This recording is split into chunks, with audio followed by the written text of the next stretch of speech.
School টিচারদের tuition পড়ানো এইটা নিয়ে প্রচুর বিতর্ক চলছে।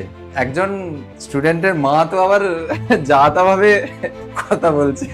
যদি তারা সেইভাবেই পড়াতে পারতো তাহলে আমরা কেন একটা স্কুল মাস্টারের কাছে দিয়েছি?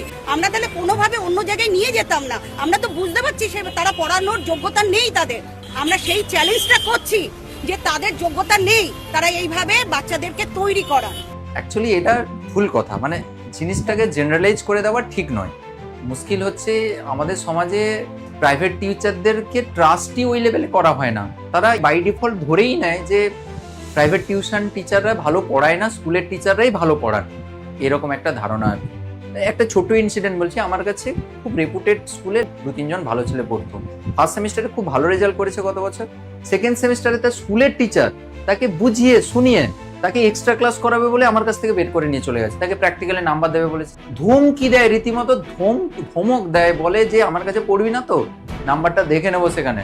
তাহলে আমি তো একটা পজিশনে আছি, আমি এতদিন পড়াচ্ছি, আমার একটা ফেস ভ্যালু রয়েছে, পড়াচ্ছি, সবাই জানে আমার পড়ানোর কোয়ালিটি জানে, তারপরেও আমাকে এটা ফেস করতে হয়। তাহলে যারা গ্রামে গঞ্জে যারা টিউশন পড়ায় তাদেরকে কতখানি হেনস্থার শিকার হতে হয় তুমি ভাবো। স্কুল টিচার হলে 7 ফুট মাপ, স্কুল টিচার হলে যখন খুশি পড়াবে। ভাই আমরা 2 ঘন্টা, 2.5 ঘন্টা, 3 ঘন্টাও পড়াই, ওই এফোর্টটা দেয়? সব টিচার দেয় না, স্কুলের সব টিচার দেয় না।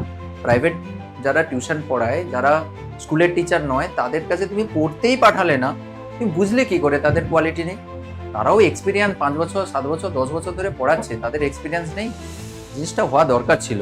তবে আমি এটাও বলবো যে সব স্কুলের টিচার ওই রকম নয়। কিছু টিচার রয়েছেন যারা অত্যন্ত ভালো, আমিও তো সেই সকল স্যারেদের কাছে পড়ে এসেছি, তারা ওই রকম কোনোদিনই বলতেন না আমাদের, কোনোদিন যা যেখানে ভালো লাগতো পড়তো।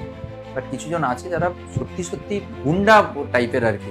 স্কুল টিচার করে একটা হাইপ ক্রিয়েট করে দিয়েছে, প্যারেন্টসরাও সেরকম হাইপ ক্রিয়েট করে দিয়েছে।